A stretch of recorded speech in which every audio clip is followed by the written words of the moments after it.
My name is Cameron Reniger. I obviously am into parkour. That's my biggest one. Parkour, what is parkour? This is a hard question, and people ask it all the time because it's still gaining popularity in America.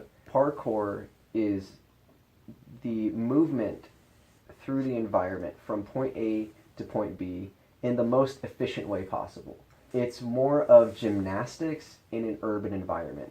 So people doing a lot of flips, jumps, climbs, and vaults through streets, alleys, walls, obstacles, things like that. It's efficiency of movement.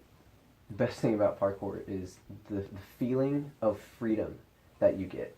Unlike other sports, there are no rules to parkour. And that sounds chaotic at first, but in reality it's actually not, because while there is a baseline to the way that we do things, it calls so much for improvisation and creativity. So anybody can approach the same thing in parkour and do it differently. And that's what's beautiful about it, because you get this feeling that what you are doing is completely unique.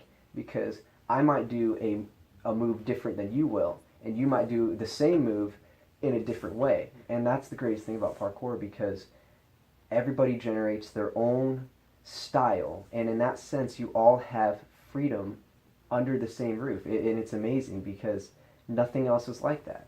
When you realize that you've got not just one, not just two, not just three options, but you've got hundreds of options in the way that you approach this obstacle or this skill or this trick. And it's just pure freedom and pure creativity. After being inspired for parkour for myself, I started looking around to see who taught it, because I had been a gymnast for quite a few years by this point. I'd been a trampolinist for quite a few years. I had quite a bit of gymnastic experience under my belt, but parkour was just enough different that I felt like I needed somebody to teach me. So I started looking around for people who taught parkour, or parkour gyms, or parkour classes, or anything around the area, and there was nothing. There was zero. I made an executive decision: if I can't find someone to teach me, I'm going to teach myself. So I typed in parkour tutorials on YouTube.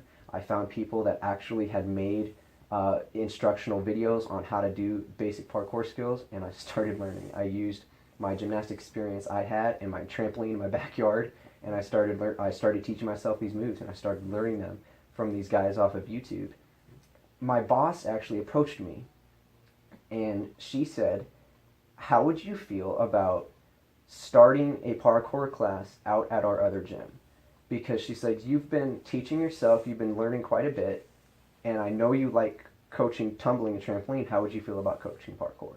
And that is all I needed. She asked me that, and I was like, absolutely, let's do it. I'm like, that would be great.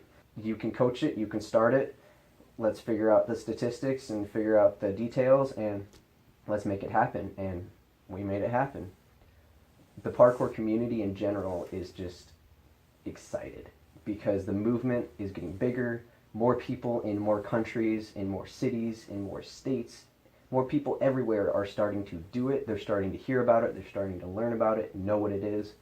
The community that we have locally of the people who go to our class is the same way. They're just on fire. They are on fire for parkour. They love coming there every week and pushing themselves to the limits and just learning more, digging deeper, figuring out what else they can do, things that they didn't think they were even physically or mentally capable of doing, they're now doing. They're just on fire for parkour, and it's so cool to see that, because all I wanted to do was introduce people to this and let them take it as far as they wanted. So to see a group of people come in who are passionate about it like I am, and push themselves to limits that we didn't even think we could hit, is so cool. It's just so cool. A lot of people hear parkour and they think, roof jumps and jumping gaps on buildings, and doing giant double backflips off of walls, and it can be that, but it doesn't have to be. And at first that affected me too, because all the videos that I would watch online would be people in big cities like Chicago and Los Angeles and San Francisco, jumping on roofs and running through these alleys and jumping off walls, and I was just like, this is Waterloo, Iowa. We don't have any of that. Then I started looking at the creativity side of it and realized that it doesn't matter if you live in the most dense city Or if you live on a farm, you can still work parkour.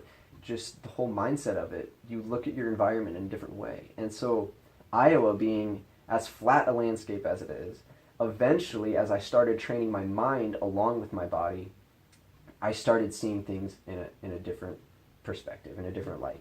A picnic table became an amazing plaything. There's so many opportunities with it, and it kind of lets you be that kid again, but you also know what you're doing, and it's amazing. And then the whole environment just starts changing. You start looking at walls differently. You start looking at railings and fences differently, and everything changes for you. So it doesn't matter if you live in a flat area, it doesn't matter if you live in a hilly area, a rocky area, a mountainous area, or a dense city.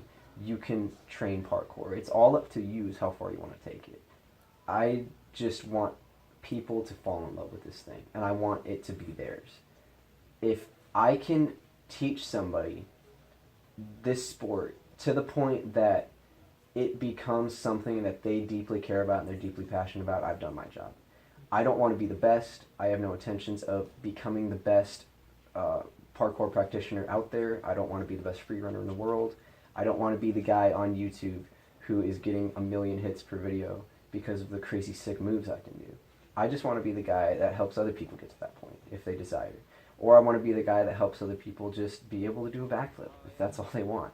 I don't care how simple your goal is or how extreme your goal is. If I can help you achieve that, I've done my part. And that's really all I look to gain, I guess, for myself from it, is to just help other people with it, because I discovered this amazing idea for myself, and I want to help other people discover it for themselves, and I want them to own it. And if I can help you do that, my mission is accomplished.